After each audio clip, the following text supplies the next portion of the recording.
Coalition for Peace Action. And I think you probably heard what I just heard, which is this is being recorded. So we'll be able to help spread the word, the good information that's going to be shared here through our YouTube recording of this. So we thank you very much for joining us today for this webinar on the war in Ukraine, Russia, the United States, NATO, and the nuclear danger. We are really pleased with as many people who have signed up are here, and with the organizations represented on here. We're very pleased with your choosing to spend this time with us. Let me just give you a brief overview of how we're going to be using our time together. We have two speakers on this topic this afternoon, both of them who are very prominent scientists, prestigious scientists, and I'll be introducing them one at a time, and starting in just a moment. When both of them are done speaking, we are going to have a pretty good amount of time left for Q&A.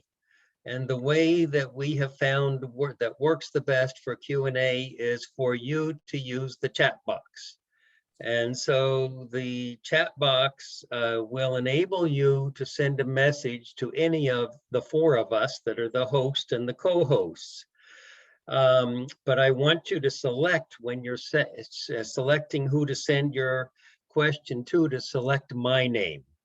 And that way you can do this at any time through the entire time that the talks are being given. And as the time is drawing toward a close with our second speaker, we'll have gone through them and sort of found out questions that are similar, grouped them together, sort of selecting some of the questions that I think are the best. And we'll go through just as many questions as we can before we close. I'll start the closing remarks probably at about 3:25, and we will finish by 3:30. So with that, I am going to introduce our first speaker, Dr. Stewart Prager.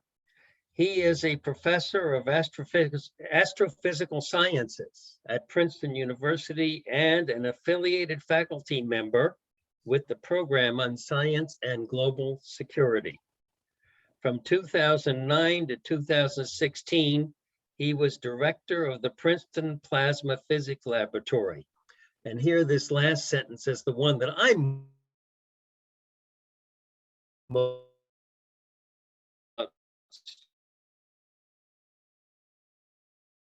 and chairs its steering committee. Dr. Prager.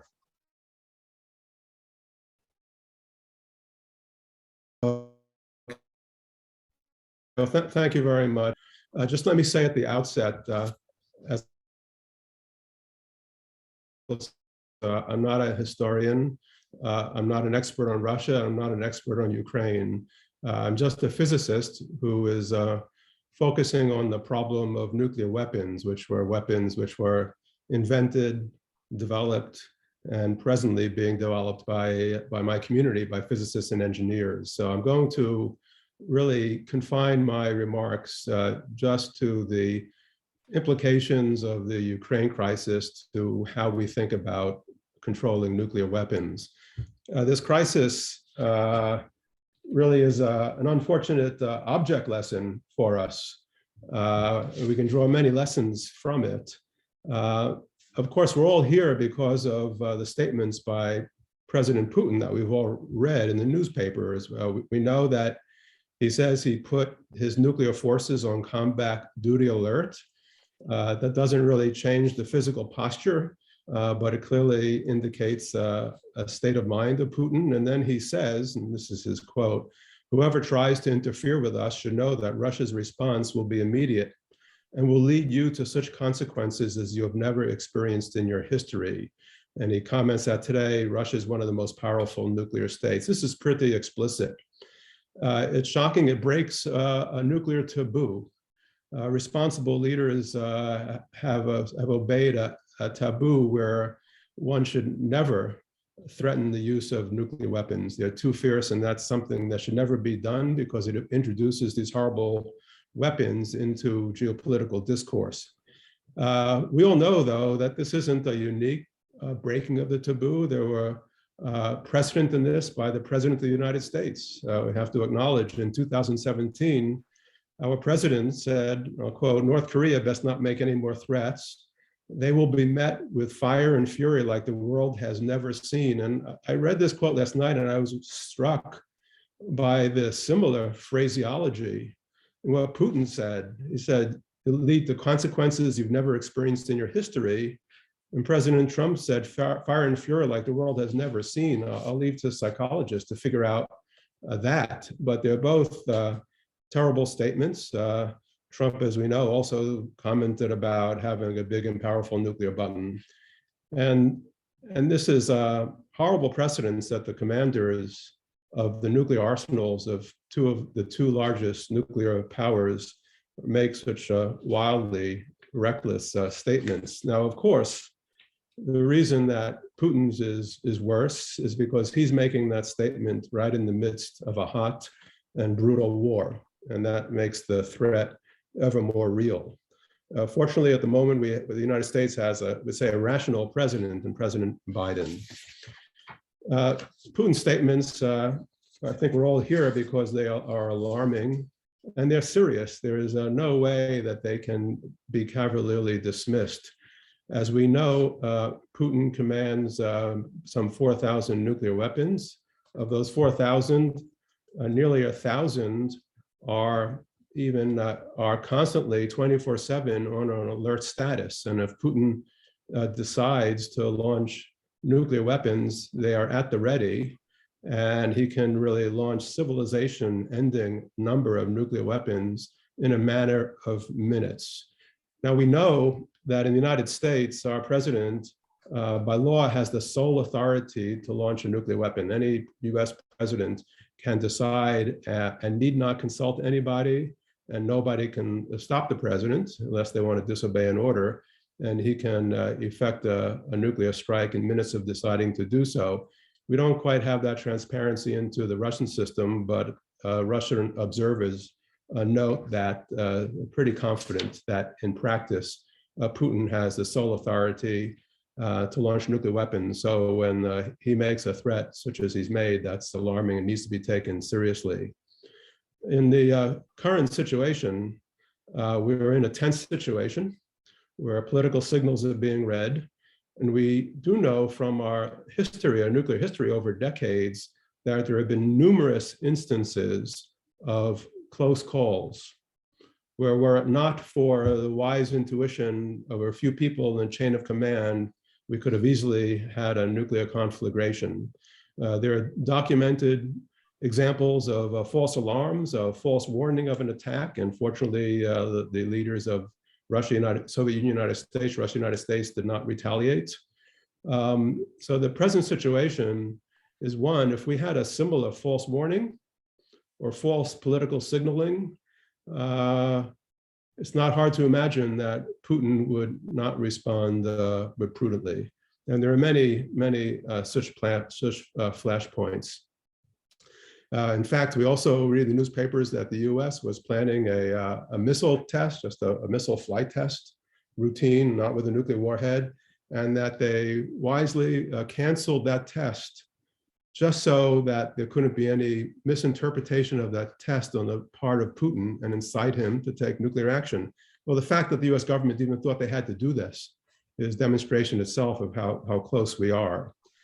Now, the danger posed by Putin's threats is unique at the moment. It's during a hot war, but it's really we have to admit, it's a manifestation of the system of nuclear weapons that has been set up and is supported by all the 9 nations that have nuclear weapons. This is part of the system.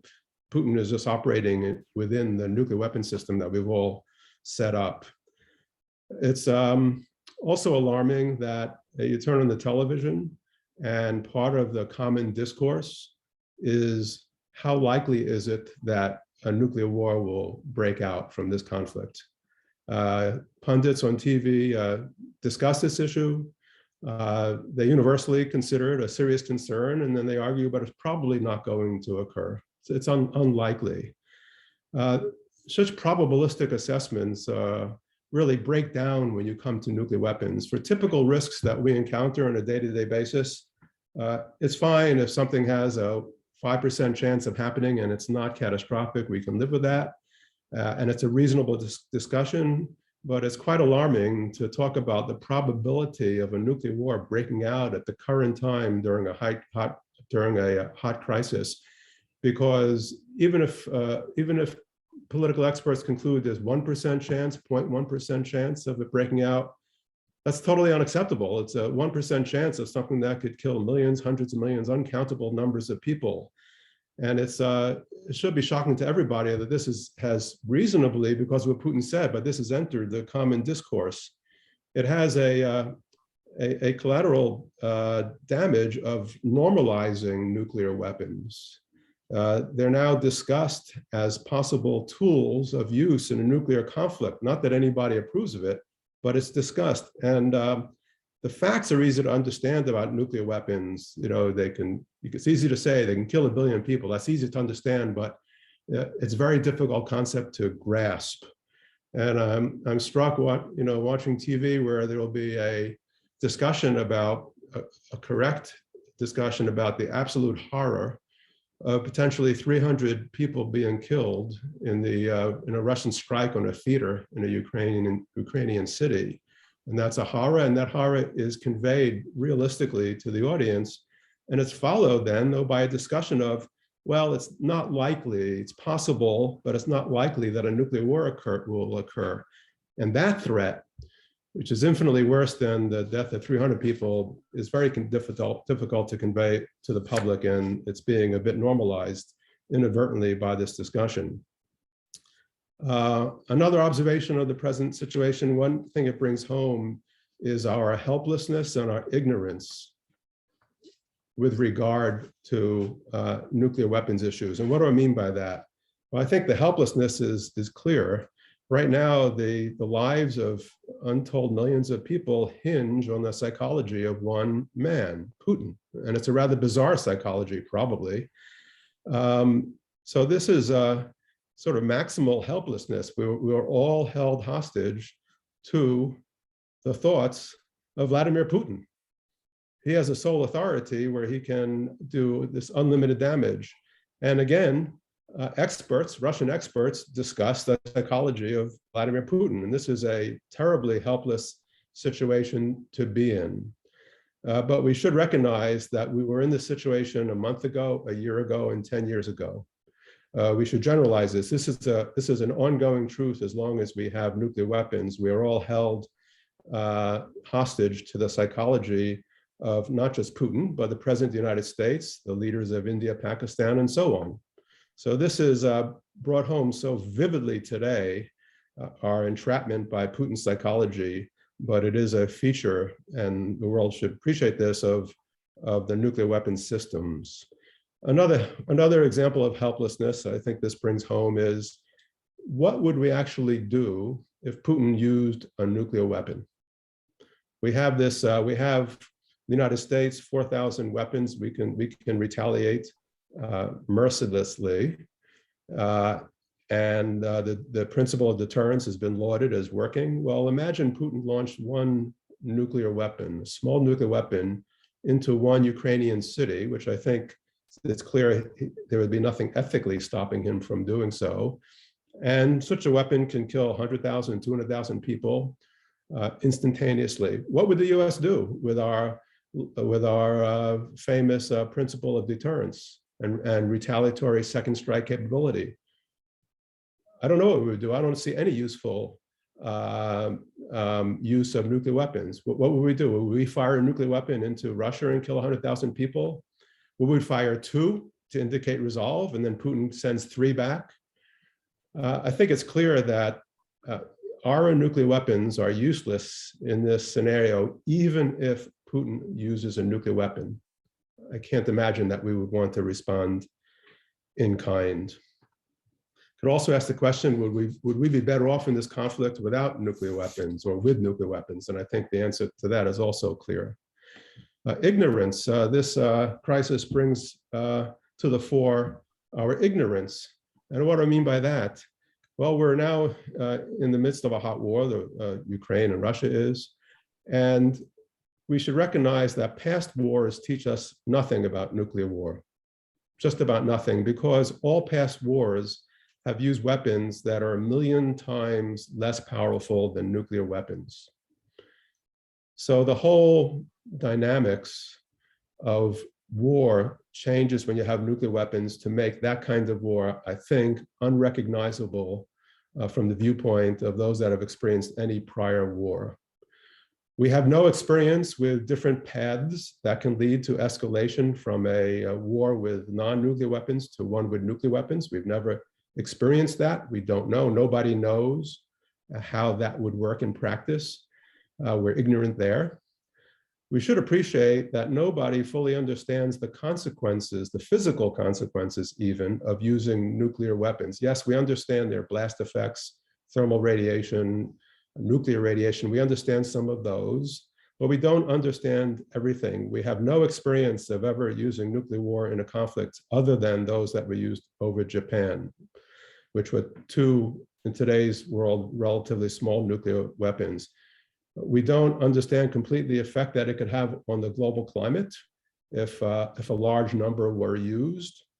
The military, I think, to people's knowledge, do not even factor that into account in what nuclear weapons would do. They don't understand the use of the nuclear weapons under their control because they don't understand fully the climate effects. We don't understand fully the breakdown of societal structure that would happen.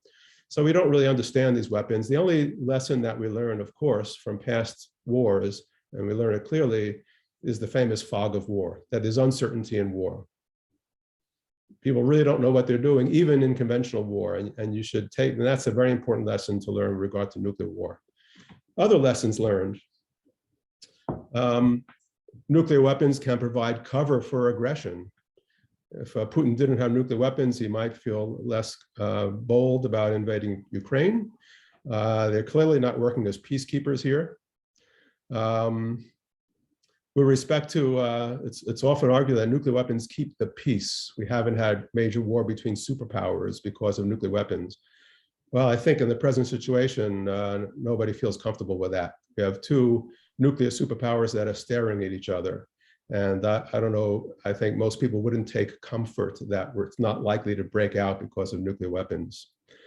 Another observation, a lesson confirmed from the present crisis, is nuclear weapons, their mere existence drive their proliferation from country to country. At the collapse of the Soviet Union, Ukraine was the third largest nuclear weapon state in the world. When the Soviet Union existed, the Ukrainian Soviet Socialist Republic had in its land area nearly 2,000 nuclear weapons. The Soviet Union collapsed, those weapons were on the Ukraine landmass, and it owned them, and it was all of a sudden a nuclear weapon state. It didn't have the control systems to control it, but they could develop that in some number of years. They had the physical weapons. But Ukraine, as did Belarus and Kazakhstan, made a choice to give them up and join the Non-Proliferation Treaty.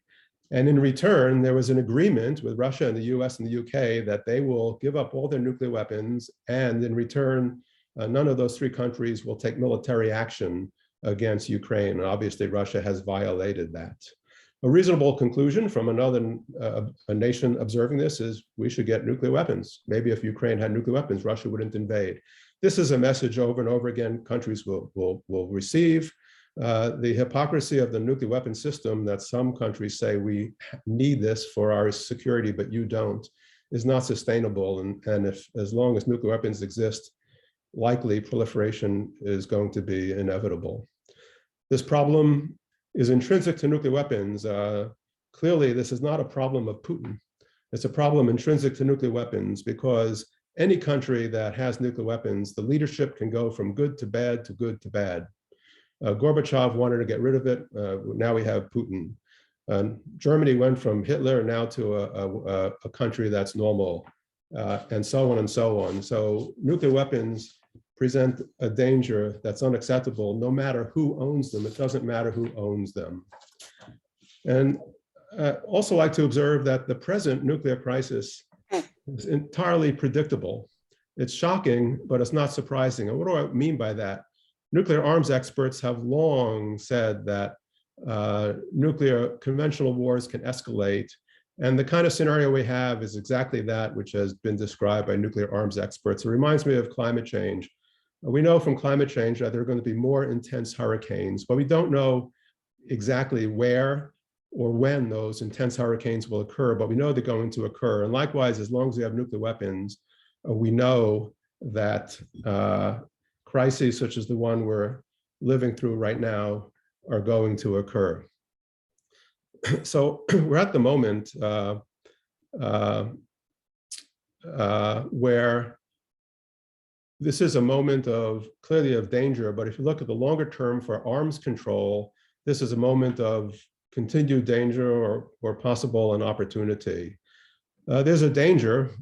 It's nearly certain that as a result of this crisis, we're going to hear calls within the United States from the nuclear weapons complex for increasing our nuclear weapons capabilities. More weapons, different weapons, more defense. That's going to happen.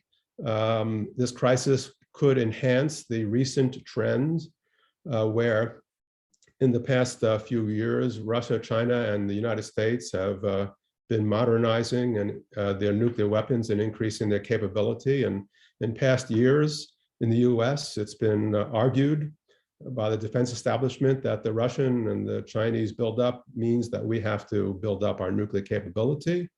As you know, we're embarking on a $1.5 trillion modernization, and the current crisis could accelerate that and enhance that. And that will be bad. On the other hand, it could also function as a wake-up call.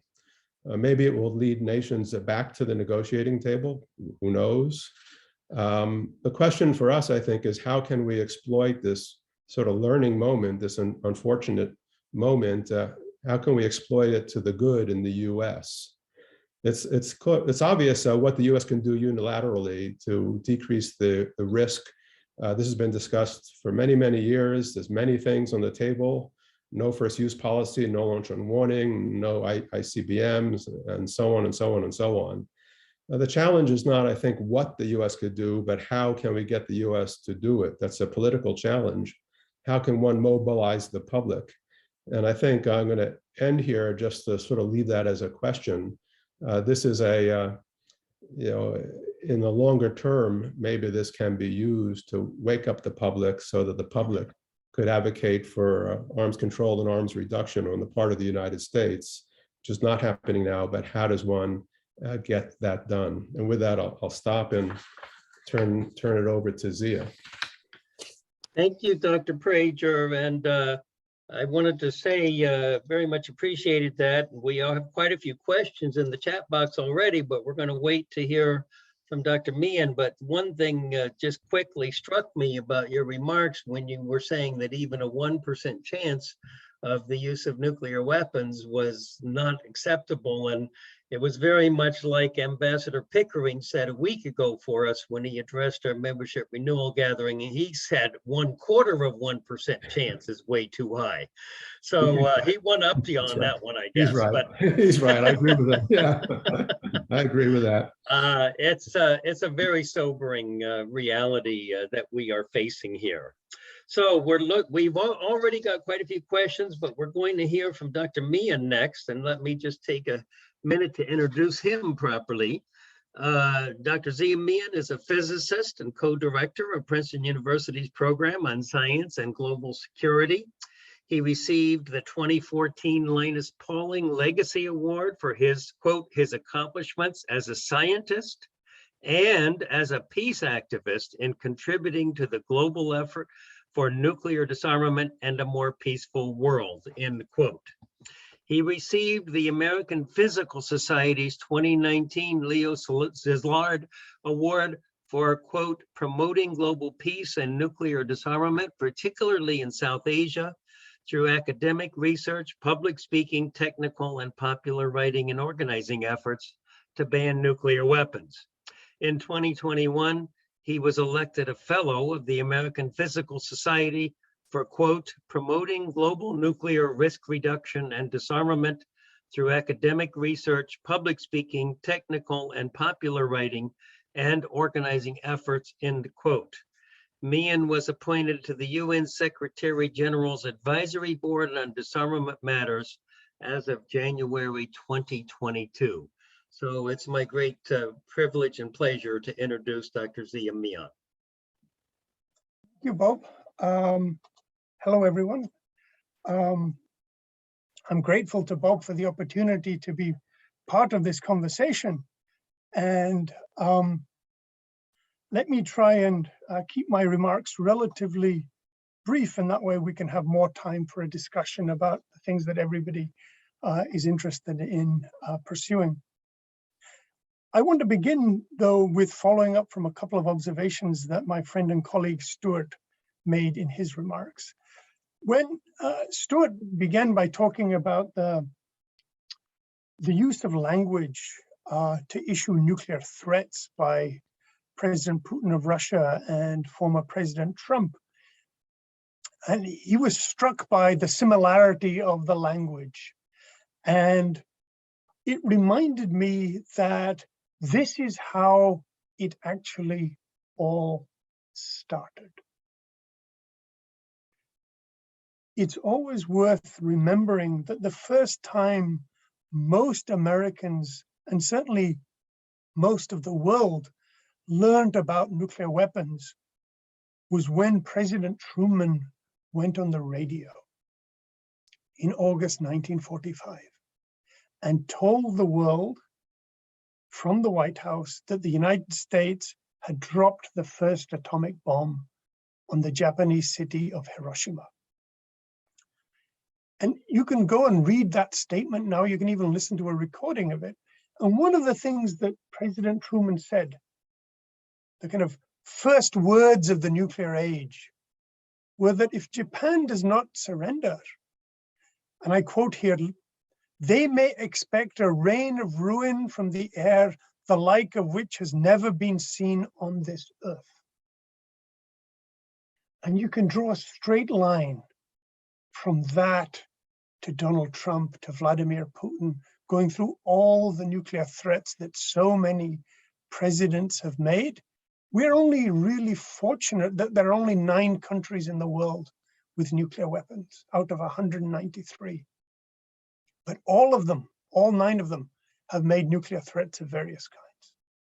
And they can all be traced back to that foundational statement that this is what nuclear weapons do. They let you threaten your adversaries to bow to your will by saying, if you don't do what we say, there will be death and destruction like has never been seen before. That's what nuclear weapons are for. So Putin and Trump didn't break new ground. They were just going through the script of the nuclear age. Become president or leader of a nuclear armed state, and this is part of your script to read out when it suits you. But we're fortunate that people like that haven't always had their way. There's always been resistance to nuclear weapons, always. Even before the first bomb was ever made, there were people that said, don't do this. And since this is the Coalition for Peace Action, and we're all in Princeton, or almost all in Princeton, let me just celebrate for a minute that we can claim a small connection to that historical experience of resisting the nuclear danger, because it was here in Princeton in 1946 that Einstein and others launched one of the first anti-nuclear organizations in the world, the Emergency Committee of the Atomic Scientists, because nuclear weapons were seen as an emergency for the whole world. And their office was actually 90 Nassau Street, which people in Princeton will know is the Bank of America building on the corner of Nassau Street and Witherspoon Street. They had an office there, and from that office, they launched an effort to educate the world about nuclear weapons. And their idea was that if people knew what nuclear weapons meant to the future of humankind, the danger that they pose, that then people would be able to speak up and act and practice citizenship and try and get governments to give up nuclear weapons. This was their hope. And this is the hope that we've lived with ever since against the nuclear danger. And it's to the great credit to Bob Moore and the Coalition for Peace Action that they have been leaders in this struggle for such a long time. But we have to remember that over the long, hard history of the Cold War, nuclear weapons and the threat of nuclear weapons were almost constant. I mean, the threat was there because nuclear weapons were there. As long as there are nuclear weapons, there's always the danger of stumbling into a nuclear war, even when you don't mean to. But in the many wars that the United States and the Soviet Union fought secondhand, where the rest of the world was their battlefield, whether it was Korea, whether it was Vietnam, whether it was Europe, whether it was the Middle East, whether it was Latin America, there was always the shadow of nuclear weapons hanging over the conflict. It set the limits of how far you could go in challenging what the other superpower was doing. And the United States issued many nuclear threats, and the Soviet Union in its own way issued nuclear threats. But it's worth remembering here that during the Vietnam War, for example, the Soviet Union was helping North Vietnam in ways that are very analogous to how the United States and NATO are now helping Ukraine. The Soviets poured military aid and assistance and weapons to North Vietnam in their fight against the United States and to unify Vietnam and to take South Vietnam. It was the largest supplier of military aid, assistance, and technical support to the North Vietnamese military effort. And historians, by and large, agreed that it was Soviet nuclear weapons that deterred the United States from actually invading North Vietnam, and also from using nuclear weapons against North Vietnam. And this is the other story about the Cold War, that just like the United States had to accept defeat in North Vietnam, and the Soviet Union had to accept defeat in Afghanistan, the last great battle that they fought, despite all of their nuclear weapons, there was only so much they could do. And one reason for that was because there were other powers in the world limiting their action, but also because the rest of the world was watching, and there was resistance from the people whose country was being attacked. And one of the great lessons from the nuclear age that lasts up to today, and you can also see being played out in Ukraine, is that it is almost impossible, even if you have nuclear weapons, to bend another country and its people to your will and get away with it. The United States tried in Iraq and Afghanistan and eventually had to admit defeat after 2 decades, an incredible death and destruction.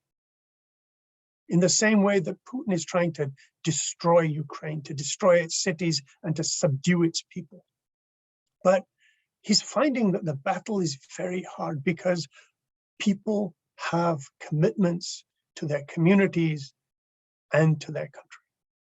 And so the late Jonathan Schell, who many of you may know from his many, many writings, wrote a wonderful book connecting nuclear weapons and this failure of the nuclear weapon states to have their way. And this book is called The Unconquerable World. And what he says in it is that nuclear weapons allow great powers that have them to issue threats and to limit what you can do to them. But it also doesn't make them so great that they can bend the world to their will and get away with it. And that's where we are now. That what we had hoped we had left behind with the collapse of the Soviet Union and the end of the Cold War in 1991, it turned out not to be true. The nuclear weapons survived, even though the Soviet Union did not. NATO survived, even though there was no Soviet Union to fight. The nuclear arsenals of both countries, their nuclear postures fundamentally haven't changed. They're still fighting a war against an enemy that doesn't exist. And what we now have is that in the 21st century, we've seen both the United States and Russia do the kinds of things that they did in the Cold War to try and use their power to dominate where it suits their interests and for what they see as their national security goals. And that shadow of nuclear weapons and the power of great powers to intervene around the world is actually the real challenge that we have to confront. Because as long as those exist, then nuclear weapons will always play a role, because we will always get situations like this. So Robert Mcnamara, who you may remember was the Secretary of Defense of the United States for from the Cuban Missile Crisis basically through to almost the end of the Vietnam War, made a famous speech in 1968 where, after having presided over the Cuban Missile Crisis and an enormous growth in US nuclear weapons in the 1960s, he said, and this is very important, and I want you to keep this in mind, he said, what we sometimes overlook is that every future age will be an atomic age. The fate of humankind will always be overshadowed by the permanent possibility of thermonuclear holocaust. About that fact, we are no longer free. In other words, as long as nuclear weapons exist, they will cast this shadow over human futures. And so it's this combination of a willingness to go to war, great powers that think they can't be restrained, and nuclear weapons that create the situation that we find ourselves in Ukraine, and the threat of escalation inadvertently, deliberately, that Stewart mentioned, that we all read about in the newspapers. This is why NATO is so cautious about a no-fly zone, because the US and NATO leaders understand that direct conflict might trigger nuclear war by accident, if not by design, just as happened in Vietnam. And I think that what we have to do is ask the question that even if we get out of this Ukraine situation, and we manage to get to a situation where the Russians and the West and the Ukrainians stop fighting, that we can begin to address the incredible humanitarian tragedy that is unfolding in Ukraine and end the terrible suffering of all of those people, and the Russians withdraw to their borders, and we begin to rebuild Ukraine and integrate Russia back into the international community, the structures that created this problem will not have gone away. And so there, I think, is where we actually need to focus a little bit of our time and our attention. What are we going to do after this? Because the world tried at the United Nations to hold back Russia, and the veto power of the Russians in the Security Council prevented the Security Council from action. So we see the limits already of that. Then we went to the General Assembly of the United Nations and asked for a vote condemning the Russian invasion and aggression against Ukraine. And it was passed by many, many countries, but many countries abstained from this vote for all kinds of reasons. So we can't even get a global consensus on this because of the fact that for many countries in the world, what the Russians are doing is not that different from what others have done. So what makes this special that this should be condemned? Remember, when the US went to war against Iraq, there was no sanction from the United Nations. There was opposition from all over the world, and the Bush administration did it anyway. It was illegal, just as we say that Putin's war against Ukraine is illegal. Both were illegal.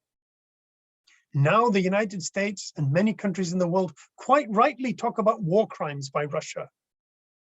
But when the world talked about American war crimes, the US said, we're not going to talk about this. We will not accept the judgment of the International Criminal Court, even now, though the world says Putin and the Russian leadership should be taken to the International Criminal Court. The US won't even let the prosecutors from the court into the United States. So if we're going to begin to lay a basis for moving forward out of this situation, one of the things that we have to do here in the United States is to make sure that the United States, at least, begins to accept its own responsibilities in the international system. If we want Putin to be held up for war crimes, we have to accept that the United States also has committed war crimes. And we will accept accountability in the same way that we expect the Russians to hold their leaders to account.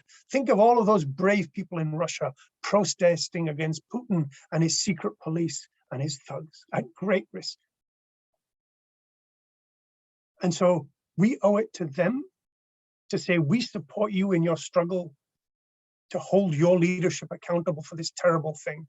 And we will try and hold our leaders accountable for the things that our country does. And that the United States should accept the mandate of the International Criminal Court. It says, yes, if we do bad things, we will accept that we can be brought to court, just like we expect everybody else, if they do bad things, also to be held accountable in a fair, independent international tribunal. It can't be one rule for me and one rule for you. This is what brings us to the kind of situation we find ourselves where it becomes hard to unite the world against these kinds of things.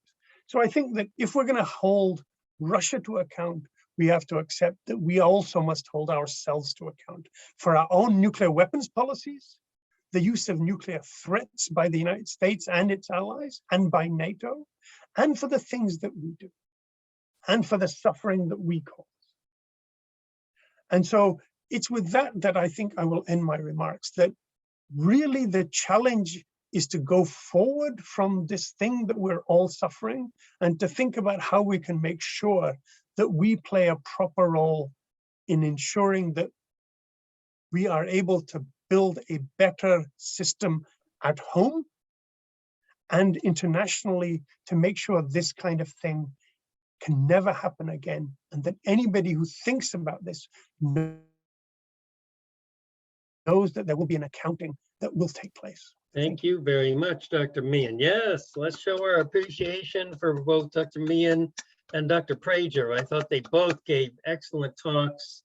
Yours had great sweeping insights, I thought, Zia, in terms of your historical analysis there. And I wondered sometimes, has this guy also got a PhD in history? You know, how does he know all these things? So it's really, really great that you're making those connections. And I think it's something that's helpful for those of us, especially here in the United States. We often don't get that full picture.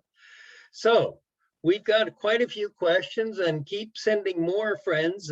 We've got a good amount of time left here, close to 45 minutes, in fact, for our Q&A period. So, you know, please put them in the chat box and have them go directly to me. Let me start out with the first question submitted by somebody who says, I'm worried about Chernobyl. Can the accident site be made safer? Zia, you want to take that? So there is reason to be concerned about the Chernobyl site, but I think it's worth remembering that the actual reactor is encased in concrete, and there is radiation at the site, but there's no reason to presume that it will cause a large-scale radioactive disaster. One lesson that we should take away from this is that wars happen in places that people sometimes don't anticipate. And if you're going to build nuclear reactors and they last for 60 or 70 years now in the United States, the plan is to operate reactors now for even 80 years, and all the hot radioactive fuel that is stored on site is going to be sitting there for a very long time, that things happen that you don't anticipate over timescales like this. I'm sure that when the Soviet Union was building Chernobyl, they never even imagined the collapse of the Soviet Union. Never mind wars being fought over nuclear reactor sites.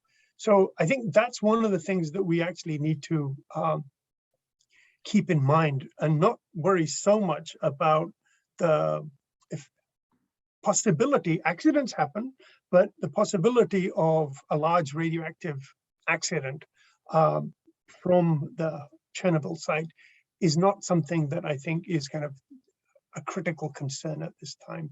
The International Atomic Energy Agency has been looking into this, and they've looked at both the operating reactors and the Chernobyl site, and they think that everything is actually, there is grounds for concern. Everybody wants the fighting to stop, and that's the thing that will actually make sure that nothing bad really happens here with regard to the security of nuclear reactors. But it's worth also keeping in mind that many people have suddenly focused on nuclear reactors and said, oh my God, nuclear reactors are in war zones. But remember, Israel has attacked nuclear reactors in several Arab countries. And the United States has used cyber war against nuclear facilities.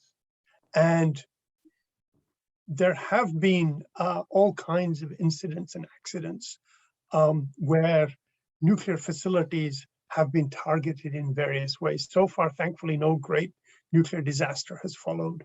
But it is interesting that this concern about targeting and attacking nuclear facilities became so great in South Asia in particular, that India and Pakistan actually agreed back in the 1980s not to attack each other's nuclear facilities in a war.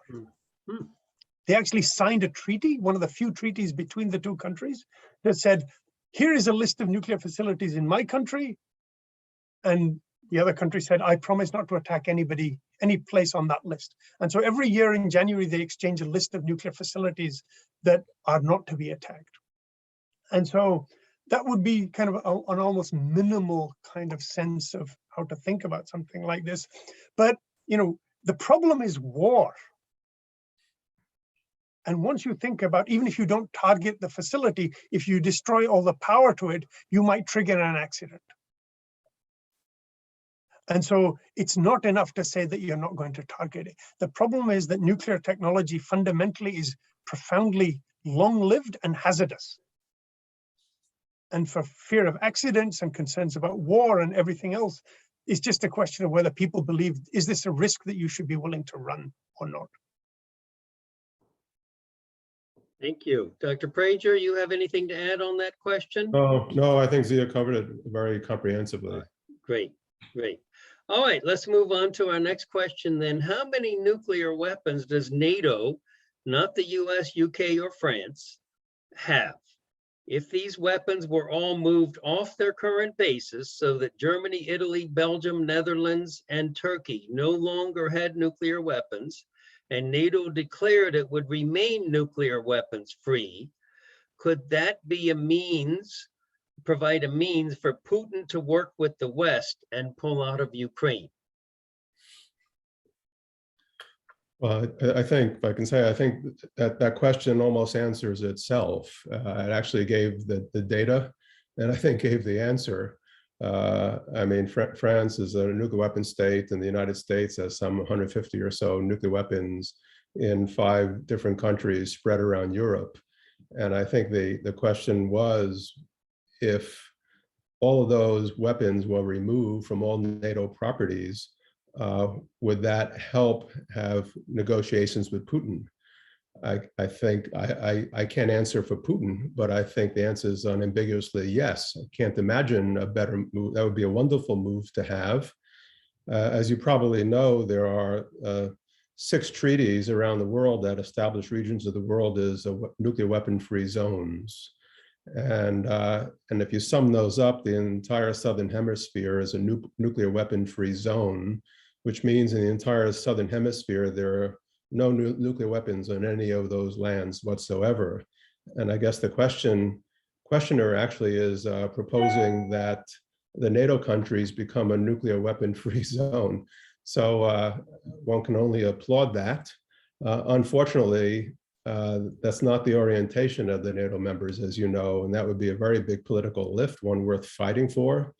As you know, for the nuclear ban treaty, the treaty to prohibit nuclear weapons, all the NATO countries, none of the NATO countries that are under the US nuclear umbrella are supporting that.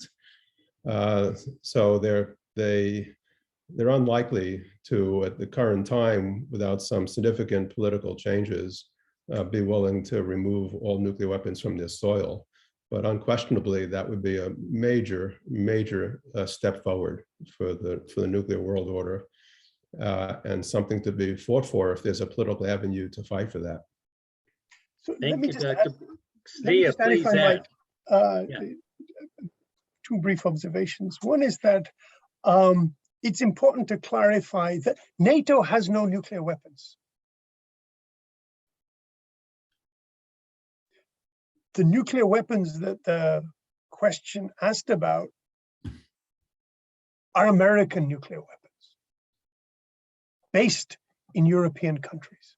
They are not NATO nuclear weapons. They are American nuclear weapons. They are managed by American military operators called munition support squadrons.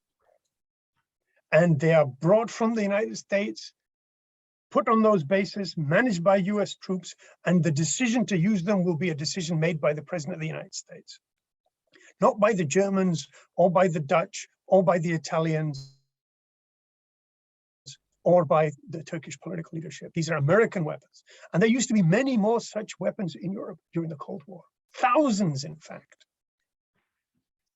And they were removed, most of them, and this is what's left. But they are American weapons. They're not NATO weapons. NATO in 2010 declared itself for the first time as a nuclear armed alliance, even though NATO had been around since 1949. And at that time, the United States was the only country with nuclear weapons. In 2010, as I said, NATO declared itself to be a nuclear armed alliance, as if somehow all the 30 members of NATO suddenly had their finger on a nuclear button. They don't. There are American weapons, British weapons, and French weapons. And the ones in Europe, other than the British and the French, are actually American. And so the countries where those weapons are have agreements with the United States, bilateral agreements, to host those weapons. Those countries could just ask those weapons to go away. And there are people in all of those countries that have asked for those weapons to go away, and there are others that want them to stay. The second point to remember, and I'm glad that Stewart mentioned the nuclear weapon-free zones. The idea of the nuclear weapon-free zone can actually be traced to Poland. In 1957, it was called the Rapatsky Plan, after the foreign minister of Poland, who in 1957 made a speech at the United Nations General Assembly saying, we should make Central Europe a nuclear weapon-free zone. Because there was concern about the Soviet Union and the United States putting more and more weapons in Europe. It was the first proposal that countries together with their neighbors should just decide none of us will have nuclear weapons on our territory. And it didn't come to pass because of the Cold War. And it didn't come to pass even despite the end of the Cold War. And that was an opportunity where it could have been done. Instead, what we got was the expansion of NATO. And so I think that the issue of removing the weapons from Europe serves one purpose, but from the point of view of how the Russians see this, as long as NATO has security commitments from nuclear weapon states to the other members of NATO, that the US, UK, and France will use nuclear weapons in defense of all the other members of NATO, then as far as Russia is concerned, then they are facing a nuclear armed adversary. And it's worth remembering that people will have read about President Biden's speech in Warsaw the other day. Right? So he goes to Warsaw, he makes a speech where he talks about the sacred obligation under the NATO treaty. I mean, no disrespect, but a treaty is not a sacred object. Right? It's a political agreement between countries. It's not sacred, but he treats it as a sacred obligation. And he says to defend each and every inch of NATO, and I quote what he said, with the full force of our collective power. What does that mean? The full force of our collective power when the United States, Britain, and France all have nuclear weapons. So what he's saying is that for each and every inch, his words, of NATO, the US issues a nuclear guarantee. And the idea that you'd start a nuclear war over an inch, strikes me as kind of stunningly unrealistic and irresponsible, but that's how this story is being told. So ultimately, the question we really face is not these nuclear weapons in these bases in Europe, but the idea of military alliances buttressed by nuclear weapons. And that's the challenge that we really face, because, that creates a kind of intractable problem of how to deal with these kinds of situations. Thank you, Dr. Mian. And I just want to add one more thought before I go on to the next question, because a lot of damage can be done through the misappropriation of how things happened historically. We're just about 50 years past the Cuban Missile Crisis right now. And one of the popular myths about that Cuban Missile Crisis, I think it was Dean Rusk that said it this way, is that Kennedy and Khrushchev were eyeball to eyeball and Khrushchev blinked.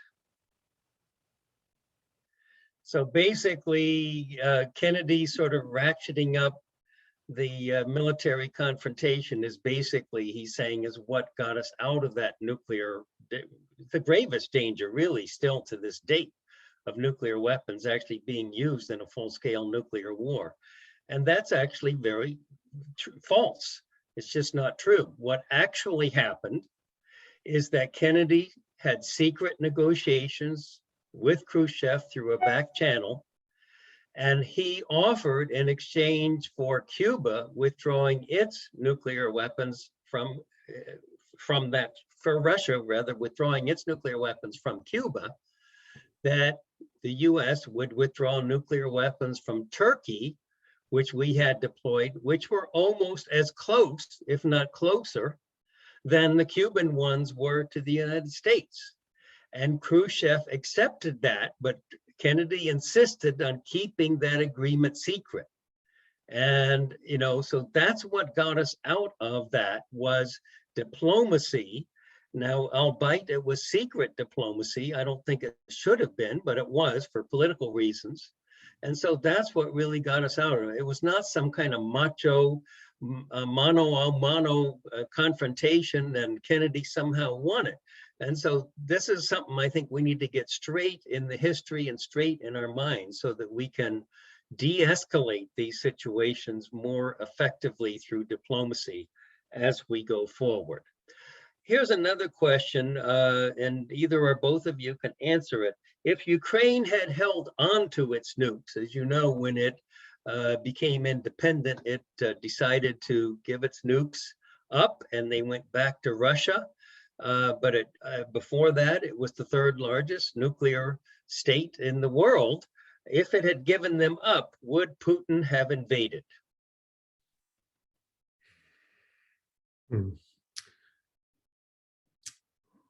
Well, I certainly don't know the answer to that. The easy answer would be to say no. If they had 2,000 nuclear weapons and control over them, you would imagine that Putin would not. I mean, I think the calculation is simple, but I mean, that's a question of how, again, it's a question of Putin's mindset, right? But to date, he has not invaded a nuclear power, and I think there's reason to believe that if Ukraine kept its weapons, he wouldn't, but who knows? And a lot of people would assume yes, and as I mentioned previously, that assumption is what is the inevitable drive to proliferation as long as nuclear weapons do exist. And I guess under the scenario that Ukraine kept it, well, what would that do to the region? You could ask the question, what if Ukraine kept it and Belarus and Kazakhstan also kept it? Things get ever more complicated. Right. But I think we have to admit that it could be a deterrent from Putin to invading that country as ruthlessly as he has done. Thank you. Zia, did you want to add anything? I think it's worth keeping in mind that isolating one part of the story as if you could somehow have everything else be the same, that's not how history works. And the idea that Ukraine would be allowed to keep its nuclear weapons was not an option for anyone. The United States wasn't going to allow it. The West as a whole wasn't going to allow it. The Russians weren't going to allow it. And the Ukrainians didn't want to. So the question of that, everything else will pretend doesn't work, but only this thing changes, is not a viable proposition for asking a question like this. And so I think that one could imagine asking a different question. And that question might be that if after this Ukraine war, is the leadership in Ukraine going to think perhaps we should now go get nuclear weapons? Because look what happened. NATO wouldn't come to our defense in the way that we asked for, with the no-fly zones and everything else. The Russians invaded and did all this damage. So perhaps we should go off and get nuclear weapons, which is the proliferation logic that Stewart presumed. Now that's a reasonable question to ask. And we know that that is a concern. And the Russians have even talked about that they think, oh, the Ukrainians are trying to get nuclear weapons, which is something that nobody sees any evidence of or gives any plausibility to. But that's the proliferation logic to worry about, right? And I believe that Stewart is absolutely right, that what we have to do is to think about other countries watching this and thinking, well, what does that tell us about what might a great power be willing to do and how will they be stopped? Right? We see that the United Nations isn't really able to hold them back, that others are limited in what they can do. So you might end up being partly on your own. So what do you do? And we have a classic example of this, which is worth remembering. And that is that when Iraq invaded Iran at the beginning of the Iraq-Iran war, it was a war of aggression by one country against another. There was no fuss by the West. And no, oh my God, this is an illegal war without this, without that, and you have to withdraw. And when Iraq started using missiles to target Iranian cities, there was no talk of war crimes. Now we know that the United States government, under the Reagan administration, actively helped Iraq in the war against Iran, rather than mobilizing the international community to support Iran. And this is one of the things that led the Iranians to say, okay, when it comes to circumstances like this, you're on your own.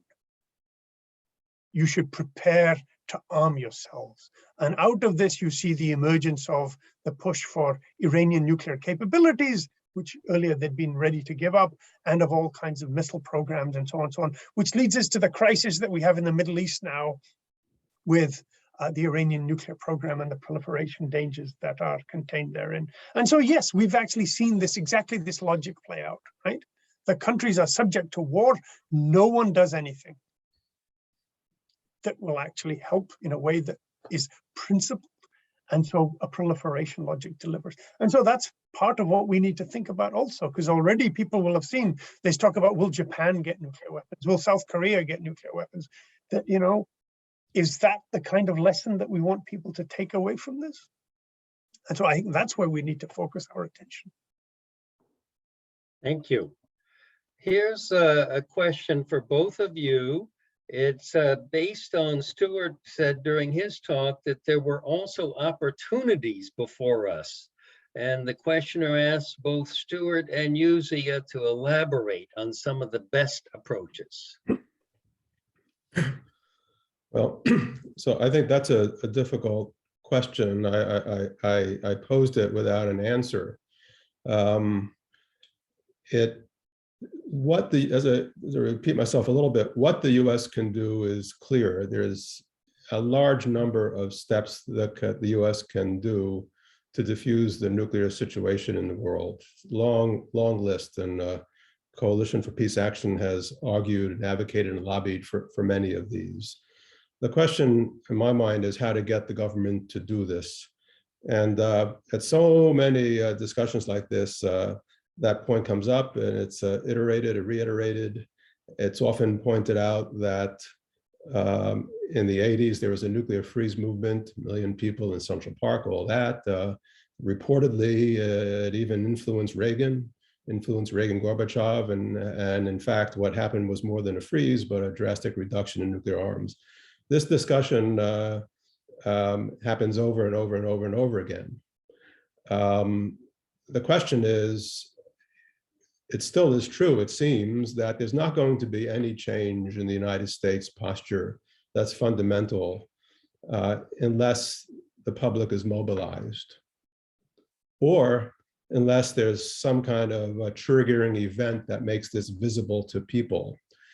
And I fear that if we get through this crisis without a nuclear detonation, that this is going to fade, and this is not going to be the crisis that's going to turn around the public. Of course, you look at climate change, and decades went by without the public responding to alerts from scientists, and now it looks like there's a shift in public opinion. I mean, there definitely is a shift in public opinion and government action because we're seeing the tangible effects. So we have this often expressed dilemma with nuclear weapons. The threat is real, but it's invisible. And so somehow you need to mobilize the public. And I don't see that discussion happening in how one would mobilize the public. The arms control community and those that are interested in doing it are outgunned, if you know, outspent by the nuclear weapons complex. You know, that gets $40–50 billion a year for their enterprise. And I think is it 2/3 of it goes to industry. So we all know that we're out lobbied. But we also know that if public is mobilized, it could out lobby professional lobbyists. So I really think the community has to think broadly, what could be done if we had infinite resources, if we weren't as poor as we are, okay? Arms control community is a poor community. And I'm not helping provide an answer, but I would say that question should be raised. I don't know what the answer is, but it might be that polls show, I think multiple surveys have shown that the public is intrinsically predisposed toward arms control and arms reduction. There have been scientific studies, many of them, that ask people questions and so on. And when put with the question, when the question is put to them, people favor, I think, for example, I think a majority in the US favor doing away with ICBM, leg of the triad, and on and on and on. So the public is predisposed to receive the message of arms control and arms reduction. And so it seems to me there's opportunity there, but it takes effort to reach the public. And so in my mind, what's needed at the moment is a very strongly, highly funded outreach program to mobilize the public. And short of that, I don't know that there's going to be a fundamental change in the US posture on nuclear weapons. It's reportedly that the Biden administration has completed its nuclear posture review, and initial reports in the press hasn't been issued yet, seem to indicate, no surprise, that fundamentally it'll be just like all the other recent nuclear posture reviews, no change. And President Biden who, as you all I'm sure know, advocated for a sole purpose policy for nuclear weapons, basically a no first use policy before he was president, reportedly is not adopting that at the present time. And there's a newspaper article saying he's adopting a statement that the fundamental use of nuclear weapons is to deter, but not the only use. So even that, with the president predisposed, is not being adopted in the US. This is the hurdle we get. The nuclear weapons complex is, I think it's a fair statement to say, against the idea of no first use, and that's dominating. So I think what's needed is a well-resourced, aggressive public mobilization campaign that is very difficult to do, I think, without funding. Yes, thank you. Zia, would you like to add to that? Thank you. So there's, I think we have to recognize that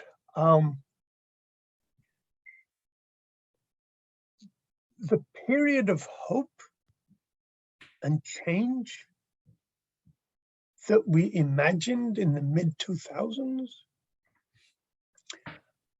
with President Obama and the idea of moving towards a world free of nuclear weapons has lost its way.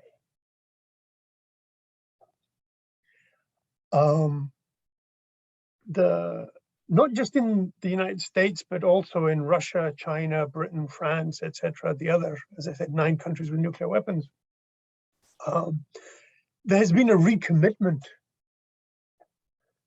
to nuclear weapons for the foreseeable future. I mean, many of the people in our conversation today will know about the US plans for nuclear modernization of its entire nuclear arsenal and complex. $1.5 trillion and more for new nuclear everything, missiles, planes, submarines, warheads, everything. And a new generation of people. Because you're not just buying things. You're buying and committing generations of people to be weapon designers, to be commanders of nuclear submarines. I mean, some of the nuclear submarines the US is planning on building, the people who will serve on those submarines haven't even been born yet. That's how far ahead the plan is for new nuclear. And so I think that one thing we have to think about is that what is it that we can do to focus on the longer term situation rather than just dealing with the immediate challenge? Because as Stewart quite rightly says, the scope for change for all kinds of reasons has narrowed dramatically. And so we have to deal with that. And people will have seen that, the plan is for an even larger increase in the US military budget than even the US military had asked for. Congress just plussed up the budget beyond even what the military thought they needed. And it will get bigger and bigger because of the Ukraine war. And similarly, nuclear military budgets are going up in many countries. And nuclear weapons spending is only a small fraction, even in the United States, of the total military budget. So I think one of the things we have to focus on is this militarism, and not focus all of our effort on the worst possible expressions of this militarism, which is the nuclear weapons threat. It is the structure of militarism. The fact that you need to spend as much money as you possibly can and more on the use of violence and force as the core of how countries manage their relationships with each other in the world.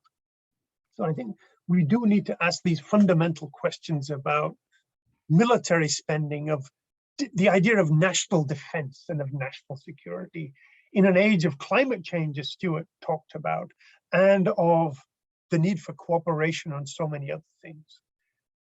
And this is where I think we need to think about what people can do.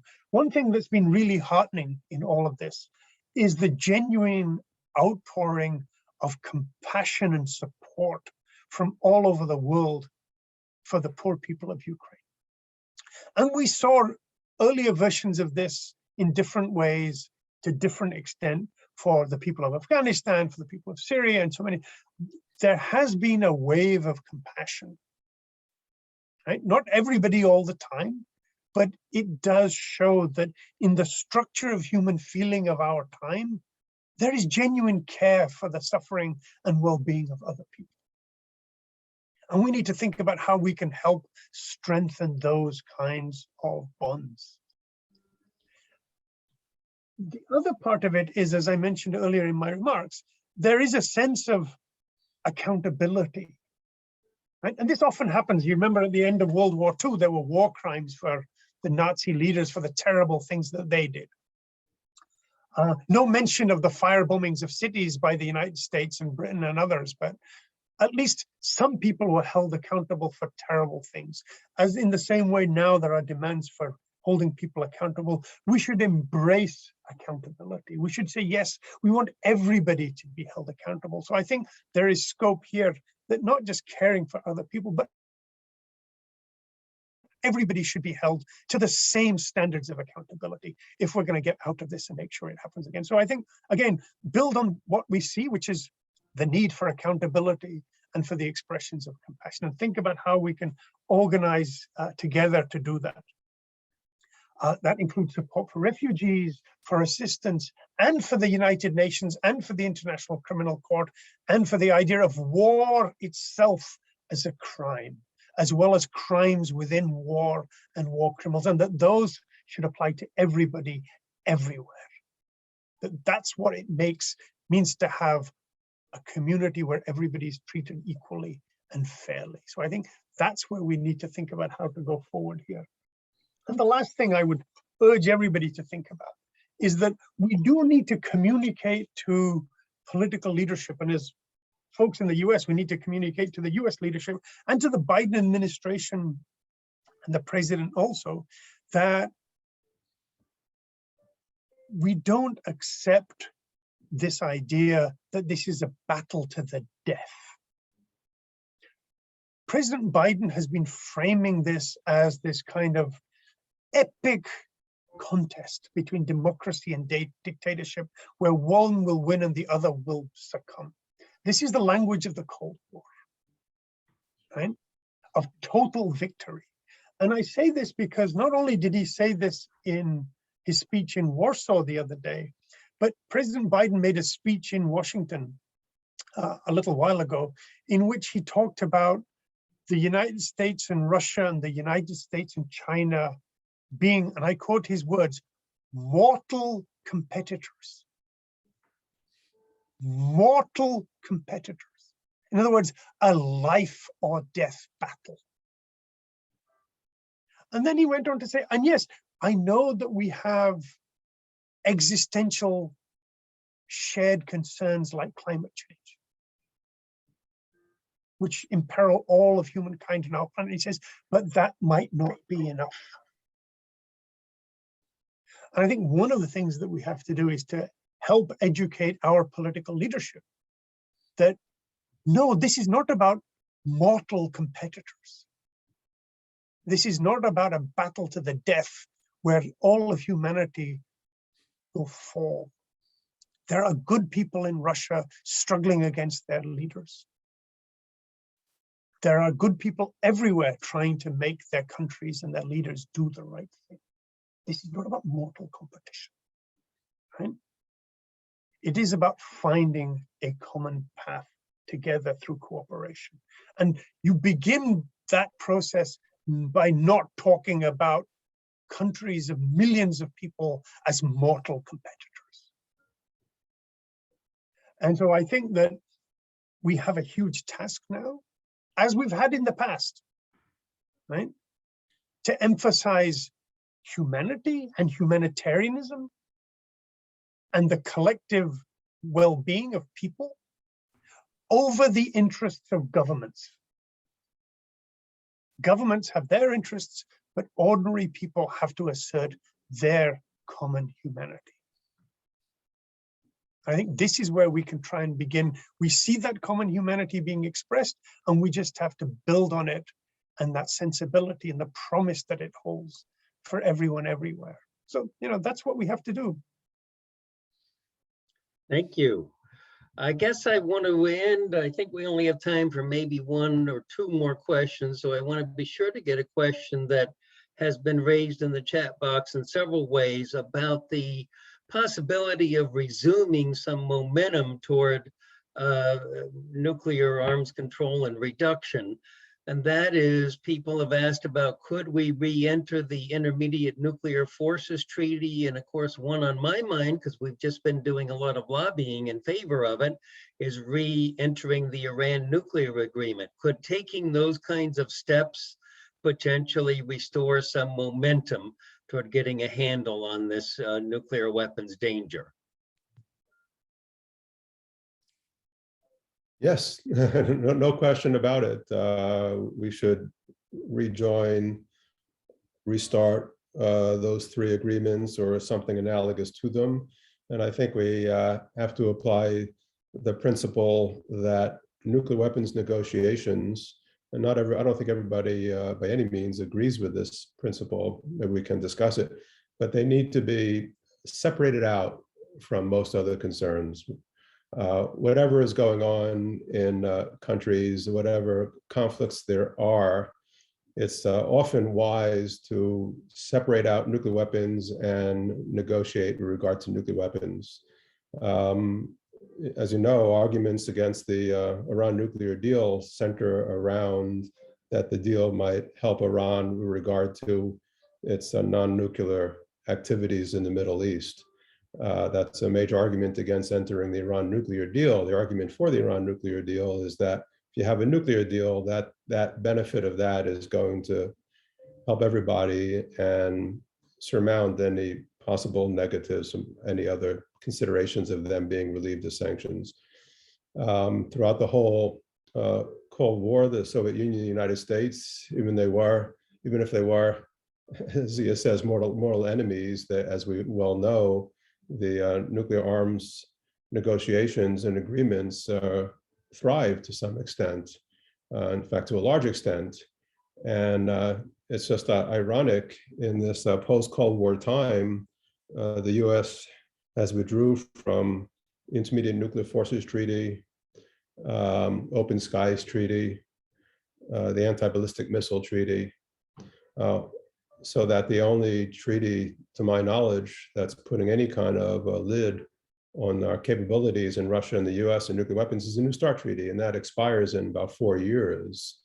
So a major question is what's going to happen in the next few years to prepare for a replacement of the New START Treaty, or will this crisis go the other direction, stop negotiations, and then it's just going to be a free-for-all after 4 years from today? So I would give an unambiguous yes answer to the question, but it's going to take some fortitude on governments to push through in that direction, despite all the increase in tension between the US and Russia. Zia, would you like to add? Yeah, so let me just make two observations. One is that it's worth remembering that all of these arms control processes collapsed for reasons. So going back to them, you have to think about, so what would we gain if they are already seen as so unstable?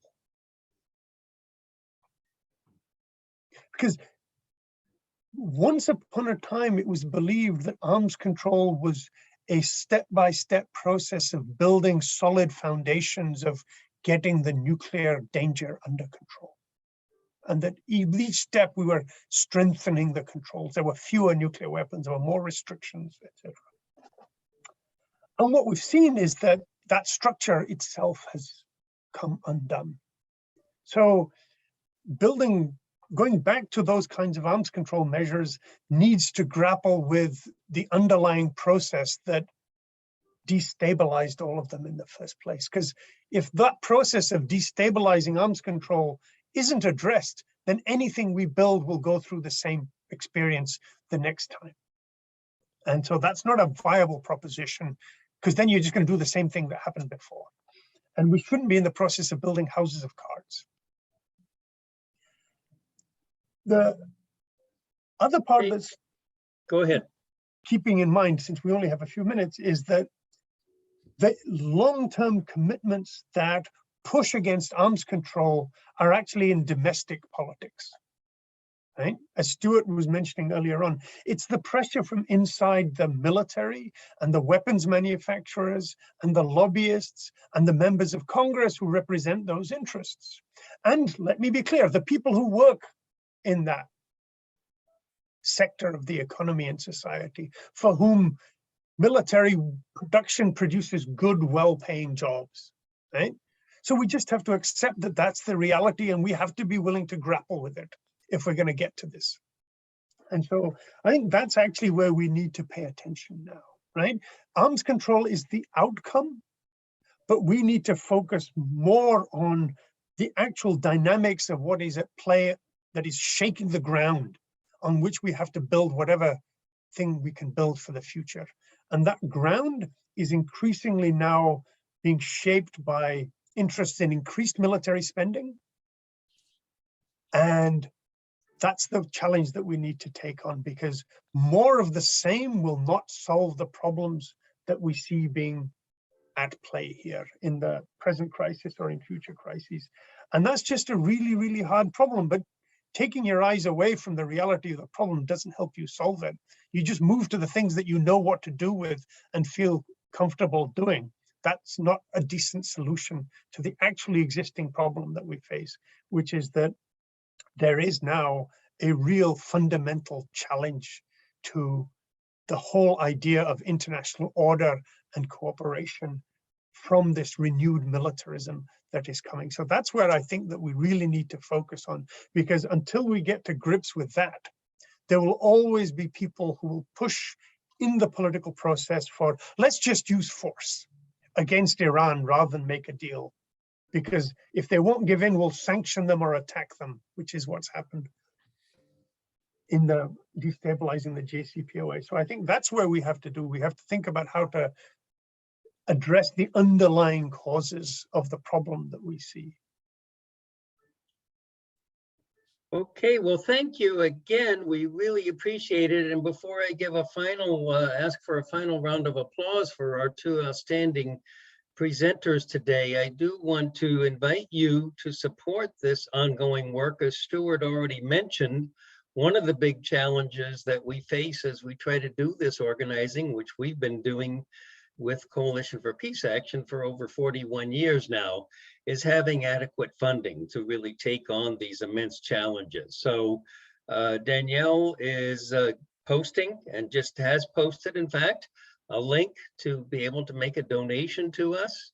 That would be extremely helpful at a time like this.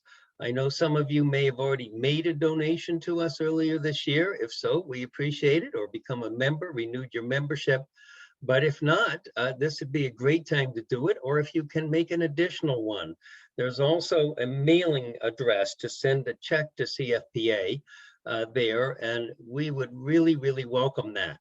Let me say, in terms of some of the things that Stewart mentioned, especially, that we know that democratic engagement, people power, can make a huge difference. And I am convinced, having been on the front row of watching what happened as the nuclear freeze movement emerged. I was one of the co-founders of that effort.